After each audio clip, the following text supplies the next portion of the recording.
People always say certain events will be the best day of your life, like your sweet 16 or your prom. The best day of my life was one I never even saw coming. Mia! No way. I'm not playing for you guys. Not for us, with us. Come on home. We're playing together. I've always thought of the cello as a solo instrument. She has made a career playing a child in an adult's world with starring roles in shows like 30 Rock and movies like Kick-Ass, Hugo, and Carrie. All right, now actress Chloë Moretz is diving into the world of young adult novels, playing the role of Mia in the movie version of If I Stay. And we all know how popular these are when they become movies, right? Sure. So this one's about to launch. Kevin right now is over in Studio B with the 17-year-old star, also the author of the novel, Gil Foreman, with more. Good morning to you both. It's a pleasure meeting you, Gail. Real quick for our audience, just give them a basic, brief plot line about your book, and now it's being turned into a film. Give us an idea of what the movie's about. It's about a 17-year-old cellist, Mia, played by Chloe, and she's got this pretty charmed life. She is sort of possibly going to Juilliard. She's got this gorgeous boyfriend, cool, quirky parents. There's a snow day. She goes out for a drive with her family. There's an accident, and suddenly she is faced with this incredibly grave decision, whether to live or die. Right, and it's a powerful idea. And I wanted to ask you, Chloe, there's a great scene in the movie where you're talking about the best day of your life, the moment you actually felt like you belonged. So I wanted to ask you, I know it's kind of a loaded question, but is there an equivalent aspect of your life that you felt that same way that happened in your life, and for both of you? I mean, you know, it's such a hard question because I'm only 17 years old, you know, and I've only experienced so much in my life. But I mean, there's several moments. I mean, I think my most recent moment was probably my mom's birthday, when just having all my brothers together in one setting, and you know, it's 7 of us all together, not including everyone's boyfriends or girlfriends, and I don't know. I think it was just a really nice moment to be with my family and kind of have that atmosphere. Which I think is what that scene is about. Like, best days are often things you don't see coming, as are worst days. And it's a sort of quiet time with family and friends that you kind of have some distance from. You're like, oh, that was just a really special day, which is the same for me. It's just these kind of days usually with my family. Yeah, and I want to talk to you about this idea of being an author and giving up your book to become a movie. How involved can you be in a movie? I guess legally, do you have say over the final cut once it comes out? Like, do you get to see it before it's released and make changes at all? It varies completely. Sometimes you just hand over the book and then you go to the premiere, and other times you are involved. And in this case, I was lucky enough to be involved, and R.J. Cutler, the director, is amazing. Yeah. So I trusted him. I knew he was making his own thing, but I got to kind of consult and sort of be in on the process, but all the while understanding that this is its sort of own separate version of the book.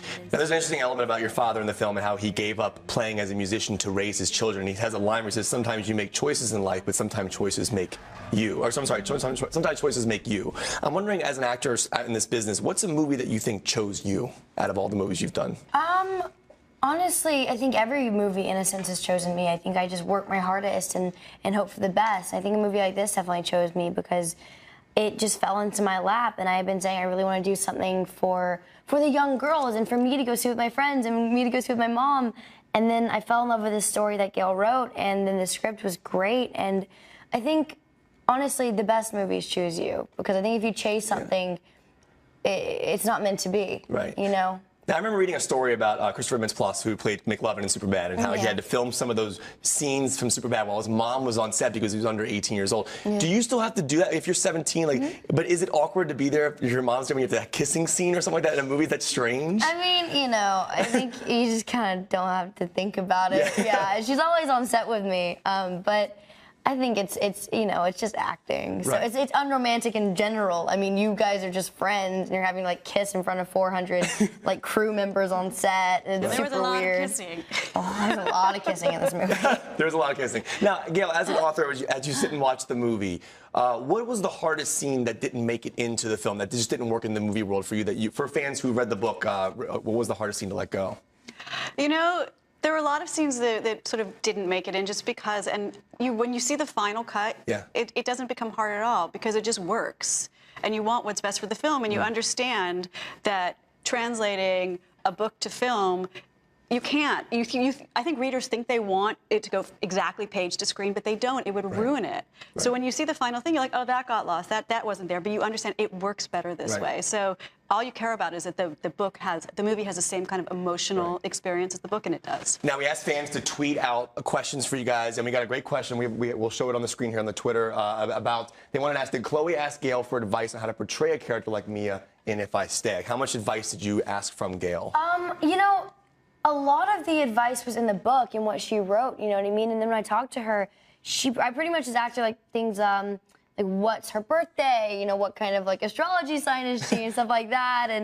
And from there, we just kind of built it. Because, like she was saying earlier, there is only so much you can get from the book, and then there's so much that you have to bring to the character to bring it to life. Right. And there's so much as an actor you have to bring to the character to make it your own. Right. And to really feel Mia, I had to make up, you know, things like what's her favorite food and what's her favorite color, and you try and think about her past and who she is. And Gail helped me a lot with guiding that. Yeah. But I would have been uncomfortable sort of giving her my view of Mia, because the whole point of turning it into a film is that Chloë then gets to interpret the character and create her, and it's her and it's her creation. Yeah. So. All right, we got to wrap up. I just want to say I love doing Hugo, love doing Kick-Ass. I think Hugo is an absolute masterpiece. If you haven't seen any of these movies, definitely check them out. The movie If I Stay opens up in theaters on August 22nd.